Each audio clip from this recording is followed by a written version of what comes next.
Muy buenas tardes, amados amigos y hermanos presentes en esta dedicación de este lugar para la adoración a Dios y para escuchar su palabra en este tiempo final. Toda dedicación de un templo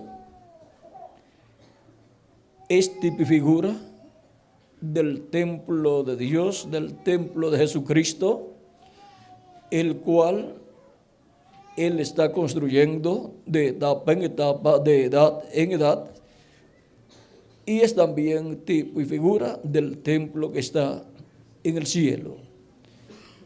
Y ahora veamos la dedicación de un templo que fue fabricado, construido, y en donde no se escuchó ruido de martillos. Y ahora vean ustedes, fue una construcción muy especial porque no se escuchó ruido de martillos.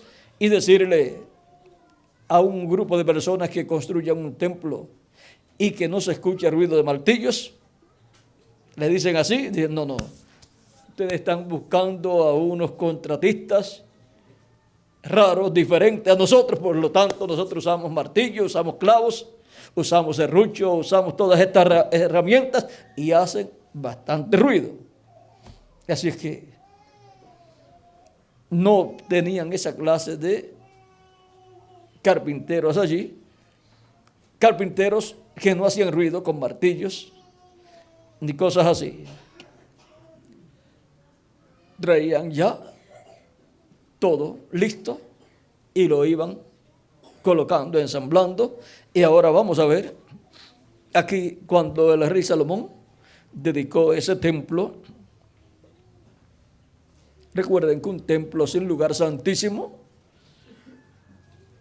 estos templos que eran construidos en medio del pueblo hebreo, sin lugar santísimo no sería un templo, porque el lugar santísimo es donde está la presencia de Dios.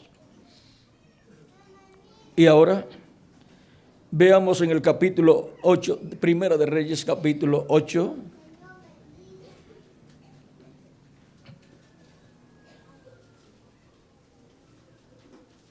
Verso 1 en adelante dice: entonces Salomón reunió ante sí en Jerusalén a los ancianos de Israel, a todos los jefes de las tribus y a los principales de las familias de los hijos de Israel, para traer el arca del pacto de Jehová de la ciudad de David, la cual es Sión. Y se reunieron con el rey Salomón todos los varones de Israel en el mes de Etanín, que es el mes séptimo, en el día de la fiesta solemne. Y vinieron todos los ancianos de Israel, y los sacerdotes tomaron el arca y llevaron el arca de Jehová y el tabernáculo de reunión y todos los utensilios sagrados que estaban en el tabernáculo, los cuales llevaban los sacerdotes y levitas. Y el rey Salomón y toda la congregación de Israel que se había reunido con él estaban con él delante del arca, sacrificando ovejas y bueyes que por la multitud no se podían contar ni numerar. Y los sacerdotes metieron el arca del pacto de Jehová en su lugar, en el lugar o en el santuario de la casa, en el lugar santísimo, debajo de las alas de los querubines. O sea, debajo de las alas de los querubines de madera de olivo que Salomón había construido, los cuales fueron cubiertos con oro. Eran unos querubines gigantes que fueron colocados en el lugar santísimo, uno a cada lado, y el arca fue colocada en el centro. Porque los querubines tenían extendidas las alas sobre el lugar del arca, y así cubrían los querubines el arca y sus varas por encima. Y sacaron las varas de manera que sus extremos se dejaban ver desde el lugar santo que está delante del lugar santísimo, pero no se dejaban ver desde más afuera, y así quedaron hasta hoy. En el arca ninguna cosa había sino las dos tablas de piedra que allí había puesto Moisés en Horeb, donde Jehová hizo pacto con los hijos de Israel cuando salieron de la tierra de Egipto. Y cuando los sacerdotes salieron del santuario, la nube llenó la casa de Jehová, y los sacerdotes no pudieron permanecer para ministrar por causa de la nube, porque la gloria de Jehová había llenado la casa de Jehová. Que Dios bendiga nuestras almas con su palabra y nos permita entenderla. Nuestro tema es la dedicación del templo por Salomón, el hijo de David. Pueden tomar asiento si tienen la bondad.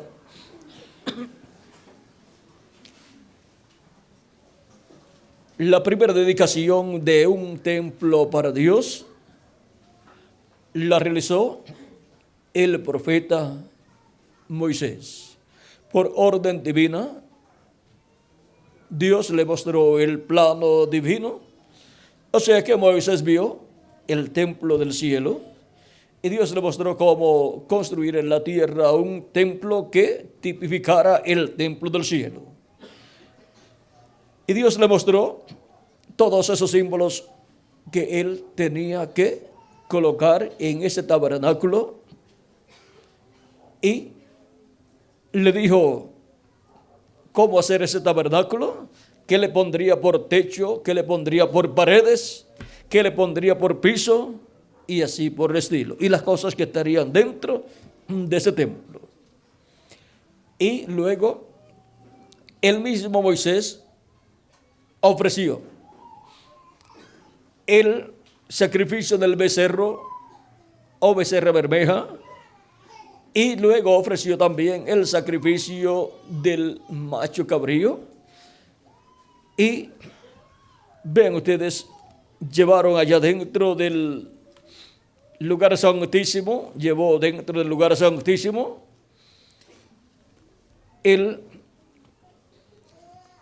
la sangre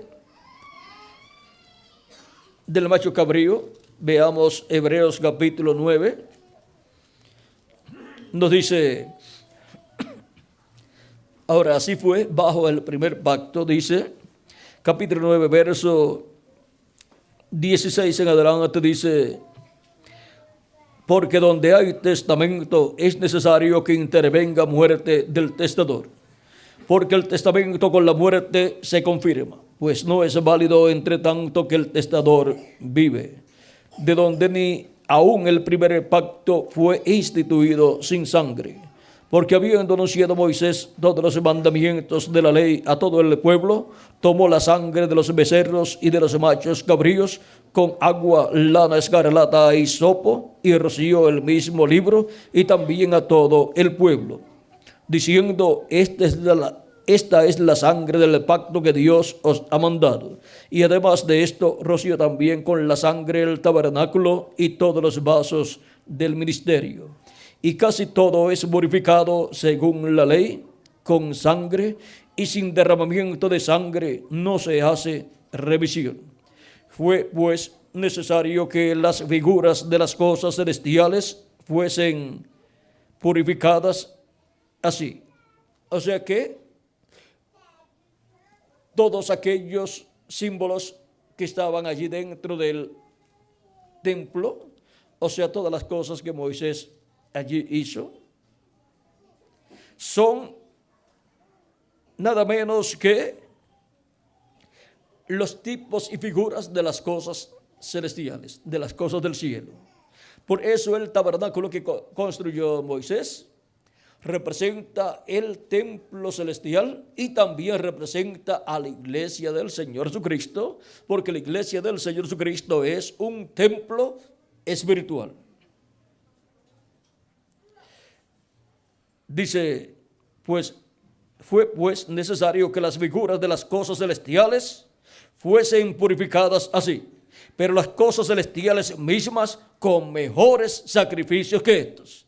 Las cosas celestiales serían purificadas con sangre, pero no con sangre de un animalito, sino con la sangre preciosa de nuestro amado Señor Jesucristo.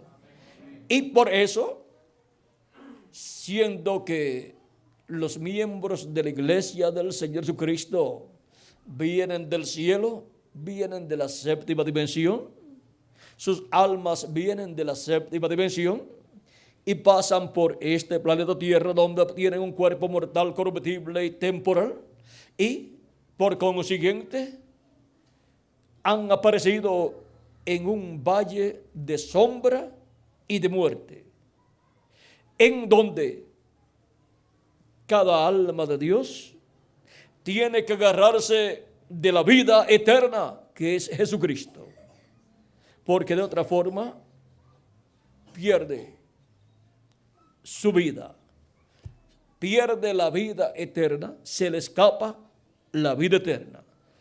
Pero así como hubo un sacrificio para los primogénitos que estaban en Egipto, para la ocasión en que la muerte vendría sobre todo los primogénitos en Egipto, allí estaba el sacrificio del Cordero Pascual y la sangre aplicada sobre el dintel de los postes de los hogares de los hebreos, para que no murieran los primogénitos del pueblo hebreo.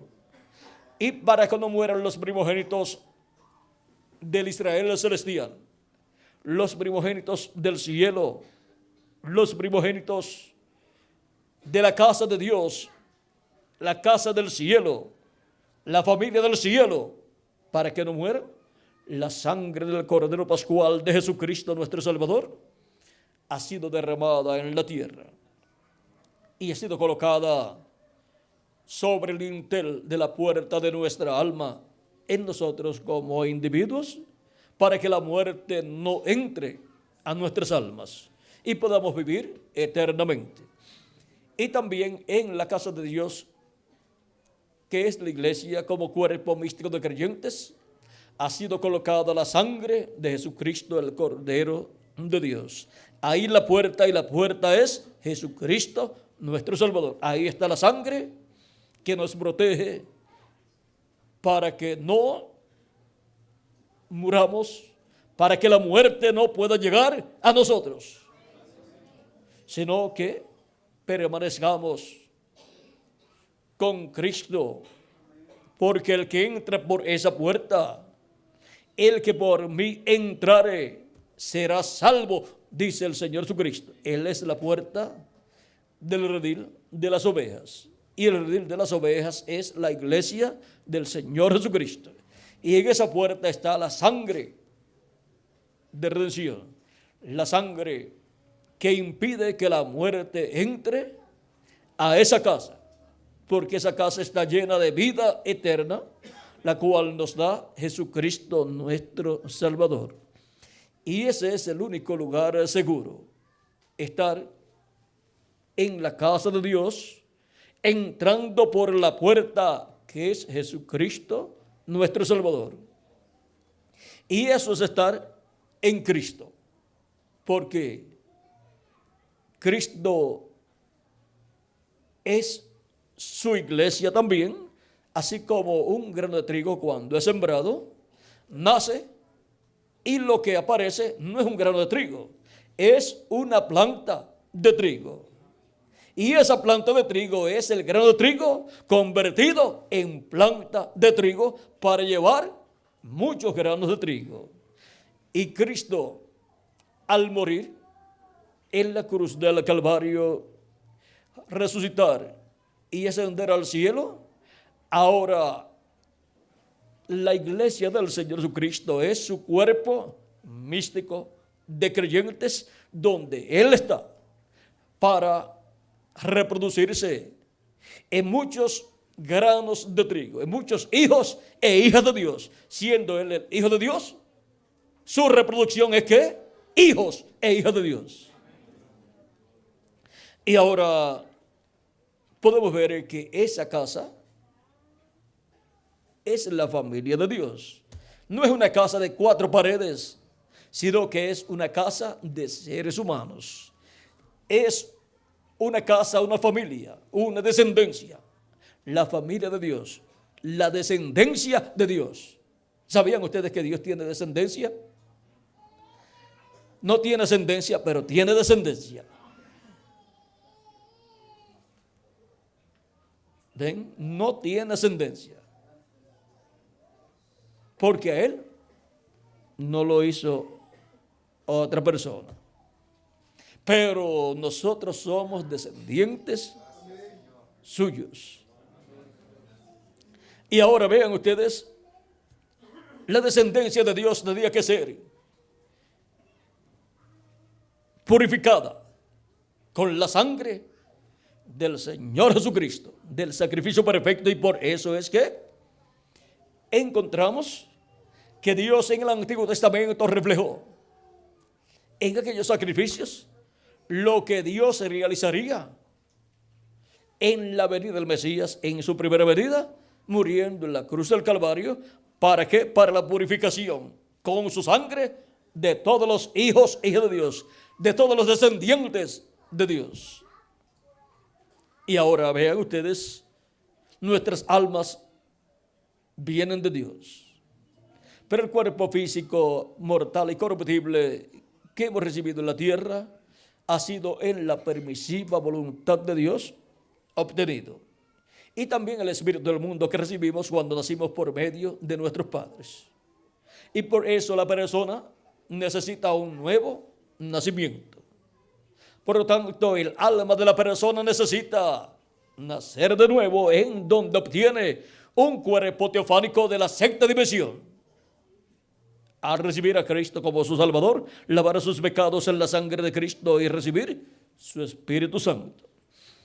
Y así la persona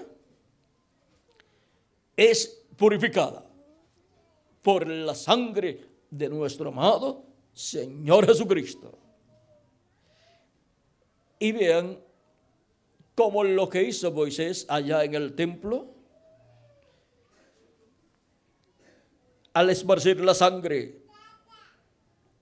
de los becerros bermejos o becerro bermejo y del macho cabrío, esparcir la sangre sobre todo lo que estaba allí.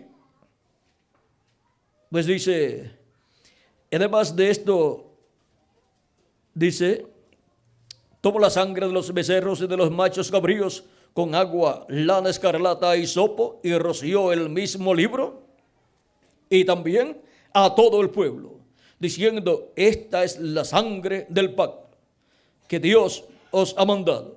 Y además de esto, roció también con la sangre el tabernáculo y todos los vasos del ministerio. Y casi todo es purificado según la ley con sangre. Y sin derramamiento de sangre no se hace remisión. Fue pues necesario que las cosas necesario que las figuras de las cosas celestiales, o sea, lo que tipificaba las cosas celestiales eran las cosas que estaban en el templo o tabernáculo que construyó Moisés, y aún el mismo templo. Pero las cosas celestiales mismas con mejores sacrificios que estos. Porque no entró Cristo en el santuario hecho de mano, figura del verdadero, sino que en el mismo cielo, para presentarse ahora por nosotros ante Dios. Pues Cristo es el sumo sacerdote. Siendo el sumo sacerdote, no del templo terrenal, por eso cuando murió, no presentó su sangre en el templo que estaba allí en Jerusalén, sino que la llevó al lugar santísimo del templo de Dios en el cielo, y allí se presentó por nosotros, para interceder por nosotros, para reconciliarnos con Dios. O sea que el ser humano sin Cristo está perdido. Sin Cristo, el ser humano no puede vivir eternamente. Solamente vive una temporada de tiempo aquí en la tierra y después será juzgado. Y miren lo que sucederá. Vamos a leer en San Juan capítulo 3, a esta verdad bíblica todo ser humano se tiene que enfrentar. Y el que no lo haga estando viviendo en la tierra, después tendrá que enfrentarse a las consecuencias por no haberse enfrentado mientras vivió en la tierra.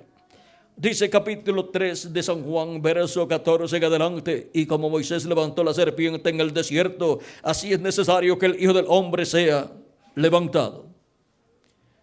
Cuando Moisés levantó la serpiente de bronce en el desierto en una vara, las personas que eran mordidas por serpientes venenosas miraban a esa serpiente de bronce y quedaban libres del efecto del veneno de las serpientes. No morían. Las personas que no miraban, morían. ¿Por qué? Porque aquella serpiente de bronce representa el pecado ya juzgado. Y si ya estaba juzgado, pues la persona no tenía que morir por su pecado. Por lo tanto, el veneno de las serpientes que mordían a las personas era anulado. Y ahora, aquella serpiente de bronce representa a Cristo siendo levantado en la cruz del Calvario para que toda persona que mira a Jesucristo y lo recibe como su Salvador, el veneno del pecado sea quitado, sea anulado y podamos vivir eternamente. Para que así no muramos, no tengamos que morir, sino que podamos vivir eternamente. Pero las personas que no miran a esa serpiente de bronce, allí en el Antiguo Testamento, tenían que morir. Las personas que eran picadas o mordidas por esas serpientes venenosas. Y recuerden que en el huerto del Edén, la serpiente antigua, la serpiente allá, mordió la raza humana con el pecado. El veneno del pecado lo introdujo en la raza humana. Y esa es la causa de la muerte del ser humano. Tanto de la muerte física como de la muerte espiritual. Y ahora, para que el ser humano no muera eternamente, sino que pueda vivir eternamente, hay que colocar nuestra vista, nuestra mirada a Cristo, a Jesucristo crucificado, y recibirlo como nuestro Salvador, como el sacrificio por el pecado, para que quede anulado el veneno del pecado que introdujo la serpiente allá en el huerto del Edén. Ven, no hay otra salida para el ser humano. Hay personas muy sabias en la tierra que piensan que por su sabiduría y porque han obtenido grandes grados o doctorados o son científicos, creen que tienen algo importante, pero no. Se tiene algo importante cuando la persona ha recibido a Cristo como su Salvador. Eso es lo más importante que usted obtiene, porque usted está recibiendo vida eterna y está siendo anulado el veneno del pecado que introdujo la serpiente allá en el huerto del Edén. Pero vean, ningún ser humano por su propia sabiduría o por su propio dinero puede obtener vida eterna. Ninguna persona puede anular el veneno del pecado introducido allá en el huerto del Edén, en la raza humana. Solamente mirando a Jesucristo, nuestro Salvador, recibiéndolo como nuestro Salvador, es que queda anulado el veneno del pecado y queda anulada la muerte. Por lo tanto, podremos vivir eternamente con Jesucristo. Aunque nuestro cuerpo físico se muera, no hay ningún problema. Cristo ha prometido en el capítulo 6, luego continuaremos con el capítulo 5, capítulo 6 de San Juan, verso 39 al 40. Y esta es la voluntad del Padre, el que me envió, que de todo lo que me diere no pierda yo nada, sino que lo resucite en el día postrero. ¿Ve? Hay una resurrección para todos los que el Padre le ha dado a Jesús, para que reciban salvación. Y ahora, vean lo que a continuación dice: y esta es la voluntad del que me ha enviado, que todo aquel que vea al Hijo y cree en Él, tenga vida eterna, y yo le resucitaré en el día postrero. O sea, en el séptimo milenio, Él le resucitará. Y ahora continuemos leyendo aquí. En el mismo capítulo 3 que estamos leyendo anteriormente, verso 15 a continuación, el verso 15 dice, para que todo aquel que en él cree no se pierda, mas tenga vida eterna. La única forma o única manera de evitar que nuestra alma se pierda es ¿cuál? Mirando a Jesucristo y su sacrificio en la cruz del Calvario y recibiéndolo como nuestro Salvador y lavando nuestros pecados en su sangre y recibiendo su Espíritu. Y así obteniendo el nuevo nacimiento, porque el que no nazca de nuevo no puede ver el reino de los cielos o reino de Dios. El que no nazca del agua y del Espíritu no puede entrar en el reino de Dios. Ahora, no hay otra salida para el ser humano. La única salida es mirando a Jesucristo como nuestro Salvador, recibiéndolo como nuestro Salvador, lavando nuestros pecados en su sangre y recibiendo su Espíritu Santo. Y una persona que lo ha recibido, sea hombre o mujer, es una persona sabia. Tiene más sabiduría que cualquier persona que tenga los doctorados más grandes que pueda tener un ser humano y que no haya recibido a Cristo. Porque tiene la sabiduría del cielo, la sabiduría de Dios, para recibir a Cristo como su Salvador, y ahí quedaría anulado el veneno del pecado y quedará anulada la muerte y la sentencia de muerte. Ahora sigue diciendo,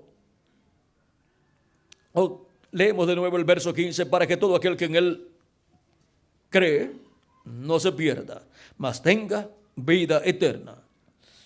Porque de tal manera amó Dios al mundo, que ha dado a su Hijo unigénito, para que todo aquel que en él cree no se pierda, mas tenga vida eterna.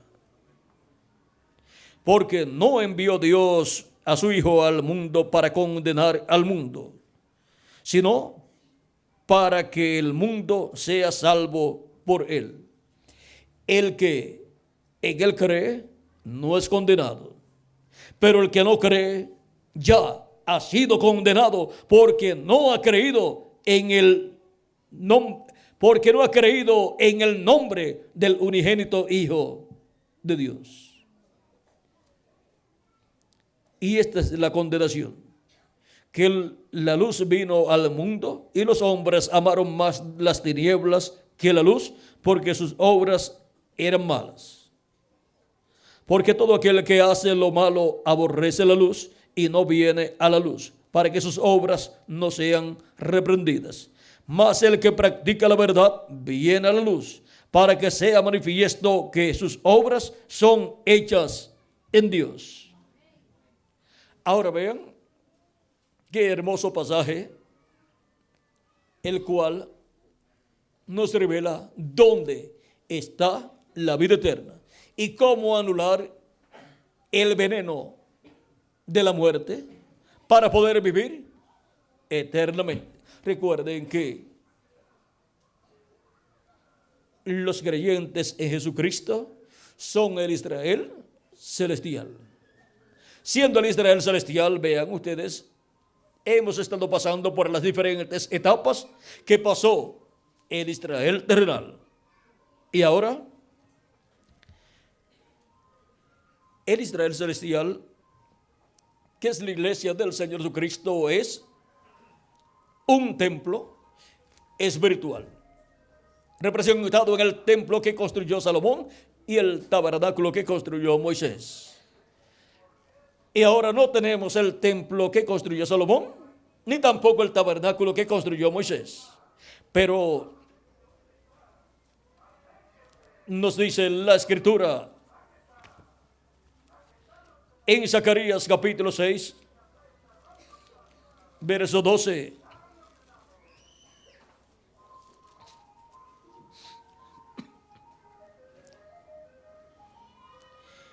Y le hablarás diciendo, así ha hablado Jehová de los ejércitos, diciendo, he aquí el varón cuyo nombre es el renuevo, el cual brotará de sus raíces y edificará el templo de Jehová.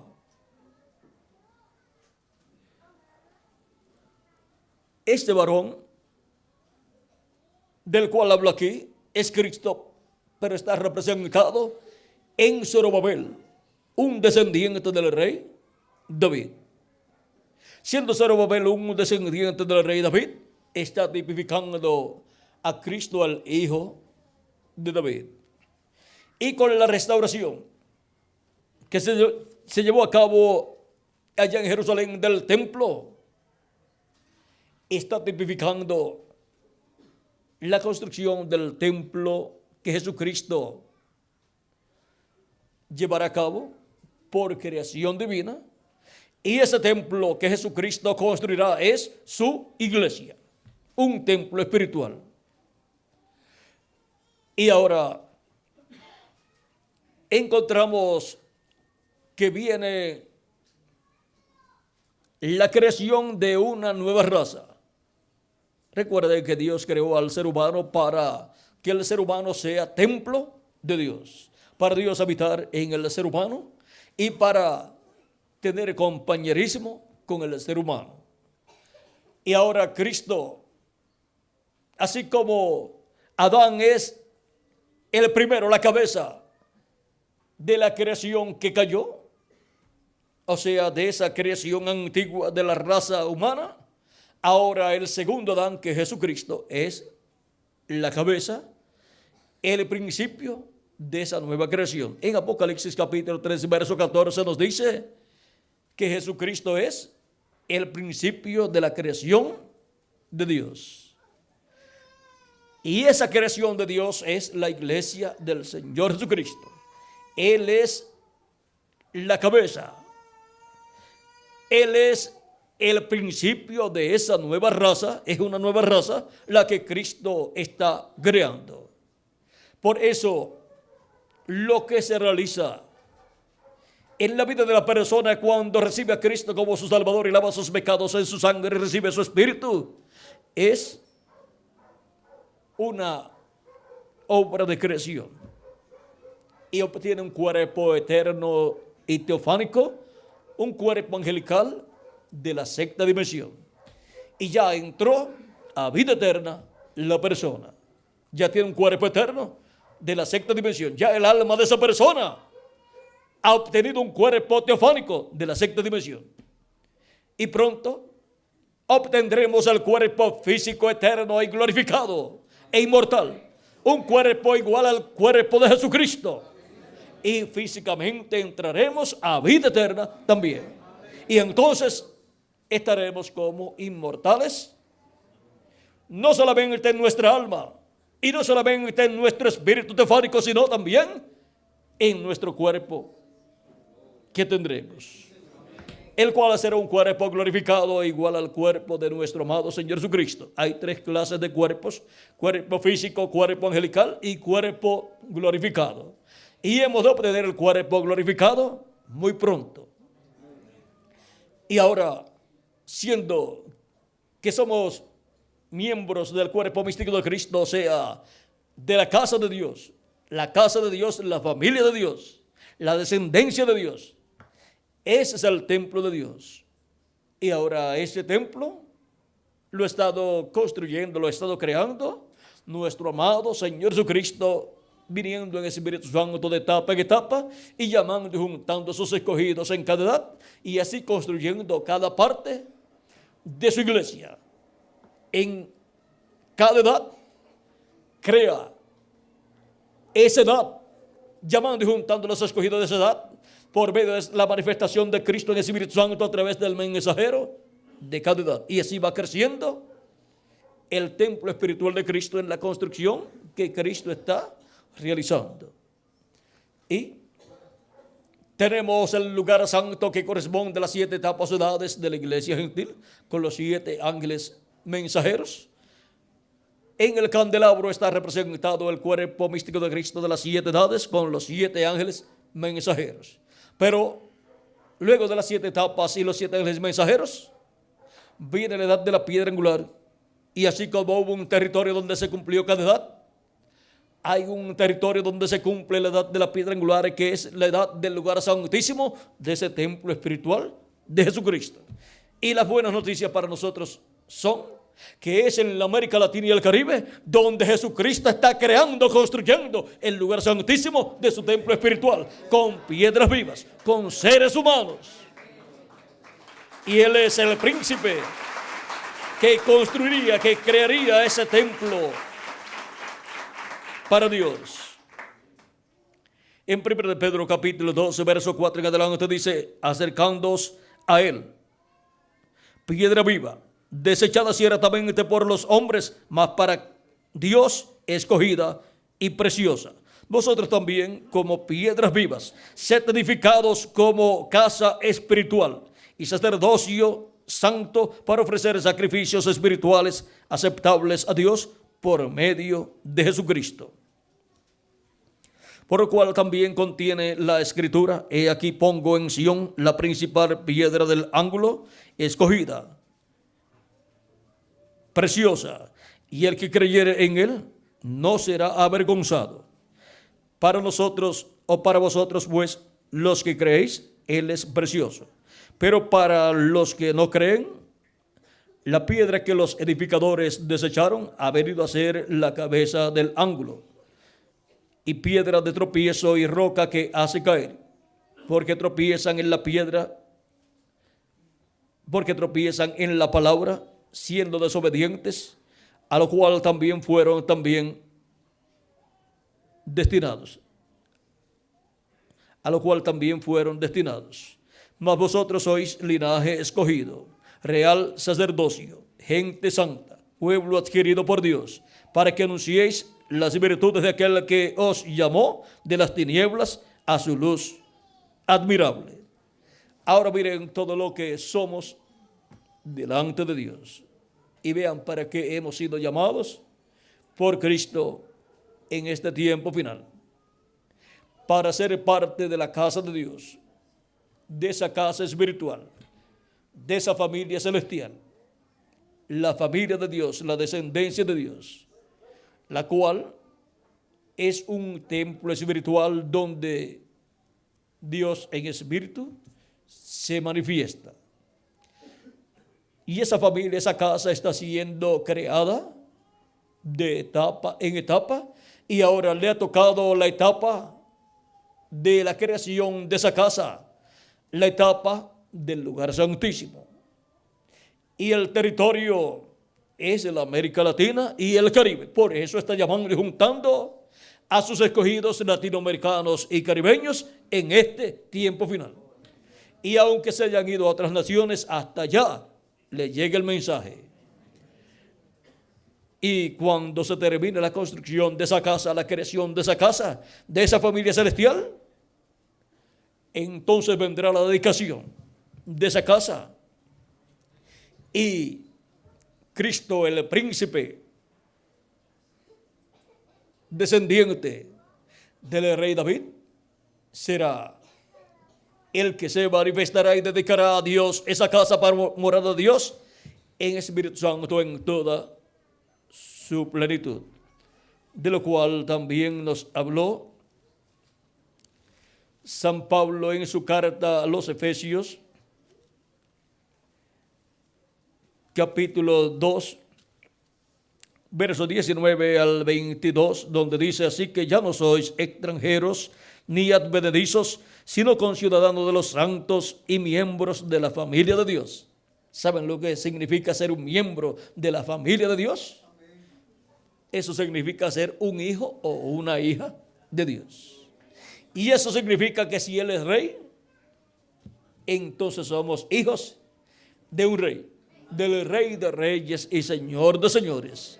Y por consiguiente pertenecemos, vamos a decirlo, a la realeza del cielo, a la realeza de los cielos y de la tierra. Y eso significa que el gobierno del universo completo está en las manos de Dios y de su familia. Jóvenes, cuando ustedes se enamoran de una creyente y se casan, usted consiguió una princesa, una hija del Rey Celestial. Y ustedes, jovencitas, consiguieron un príncipe, un hijo del Rey Celestial. Y cuando estemos en el reino milenial, comprenderemos mucho mejor lo que significa conseguir, un joven conseguir una princesa y una joven conseguir un príncipe. Pues estaremos como reyes y sacerdotes en el reino milenial. Ahora, vean ustedes, somos miembros de la familia de Dios, de la realeza. Tenemos sangre de Cristo. Dicen que las personas de la realeza tienen sangre azul. Le llaman así, aunque la sangre es roja siempre. Pero como dicho, pues usan ese dicho. Nosotros tenemos la sangre de Jesucristo, nuestro Salvador. Y por consiguiente, somos de la realeza celestial. ¿Cómo vamos a ser reyes si no pertenecemos a la realeza? ¿Ven?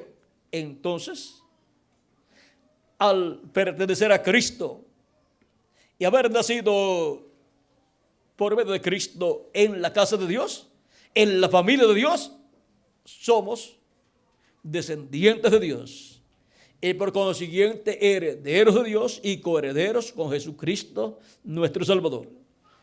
Por lo tanto, siendo herederos, Él nos ha hecho reyes y sacerdotes, nos limpió con su sangre preciosa, nos redimió con su sangre y nos ha hecho para nuestro Dios reyes y sacerdotes. Y en el reino milenial estaremos gobernando, reinando con Él. Y para el reino milenial los reinos de este mundo serán de nuestro amado Señor Jesucristo y de su pueblo, porque el reino será dado al pueblo de los santos y el pueblo de los santos es la iglesia del Señor Jesucristo. Ahora continuemos aquí leyendo, dice, y miembros de la familia de Dios, edificados sobre el fundamento de los apóstoles y profetas, siendo la principal piedra del ángulo Jesucristo mismo, en quien todo el edificio, ¿ven? Es un edificio, pero un edificio humano, un edificio compuesto por los miembros de la iglesia de Jesucristo, en quien todo el edificio bien coordinado va creciendo para ser un templo santo en el Señor. Ese es un templo espiritual, en quien vosotros también sois juntamente edificados para morada de Dios en el Espíritu. Para Dios morar en nosotros, en el Espíritu Santo, en toda su plenitud. Ya con el nuevo nacimiento, recibir a Cristo como nuestro Salvador, lavar nuestros pecados en su sangre, recibir su Espíritu, recibimos las primicias del Espíritu. Y en adición, recibiremos en el día postrero la plenitud del Espíritu. Al ser transformados, y entonces tendremos la doble porción. Las primicias, que es el cuerpo teofánico, y luego el cuerpo físico, y ese tendremos cuerpo teofánico de la sexta dimensión y cuerpo físico eterno y glorificado, igual al cuerpo de Jesucristo, y así seremos a imagen y semejanza de nuestro amado Señor Jesucristo. Y entonces lo veremos a Él en su cuerpo glorificado. Y así será dedicado el templo espiritual de Cristo. Y así como vino al tabernáculo que construyó Moisés y se llenó la casa de la presencia de Dios, y así como Salomón dedicó el templo a Dios y se llenó la casa de la nube de la presencia de Dios, así también la plenitud de Dios entrará a la iglesia de Jesucristo y tendremos a una iglesia adoptada con sus hijos en cuerpos eternos, en donde estará la manifestación de Dios en toda su plenitud. Y ahora Cristo en el día postrero dedicará a Dios esa casa que es su iglesia, para que Dios more en Espíritu Santo en toda su plenitud, tanto en el mensajero del día postrero como en todos los escogidos del día postrero, y también en los mensajeros de las diferentes edades, y también en los miembros de la iglesia de las diferentes edades. Y así habrá un templo espiritual, una iglesia llena de la plenitud de Dios con cuerpos eternos. Ese es el templo de Dios, el tabernáculo de Dios, en el cual Dios se morará en toda su plenitud. La dedicación del tabernáculo que construyó Moisés, la dedicación del templo que construyó Salomón, y cada dedicación que se hace de un templo está señalando a la dedicación del templo espiritual de Cristo, el cual pronto será dedicado a Dios para morada en Espíritu Santo en toda su plenitud. Pero Cristo está todavía construyendo ese templo y va por el lugar santísimo ya. Y cuando entra hasta el último de los escogidos de Dios en el lugar santísimo, en esa parte del templo espiritual, que es la edad de la piedra angular, se habrá completado la construcción y será dedicado a Dios para que Dios more en toda su plenitud. Y Dios se manifestará en toda su plenitud en su iglesia. Todos tendremos un cuerpo eterno y glorificado. Ahora hemos visto lo que significa la dedicación de un templo para Dios. Pero estos templos terrenales son tipo y figura. O sea, representa eso que Dios va a hacer. Y esa dedicación. Que este lugar sea de bendición para todos los hijos e hijas de Dios. Y Dios aquí les hable directamente al alma de cada ser humano que esté al alcance de la palabra que salga de este lugar. Y que Dios siga añadiendo más y más personas a su cuerpo místico y siga trayendo más y más personas a este lugar para servir a Dios y escuchar su palabra. En el nombre eterno del Señor Jesucristo, amén y amén. Muchas gracias por vuestra amable atención, amados amigos y hermanos, aquí presentes escuchando nuestro tema, la dedicación del templo por Salomón, el hijo de David. Y ahora el hijo de David, Cristo, es el que dedicará el nuevo templo, que es su iglesia.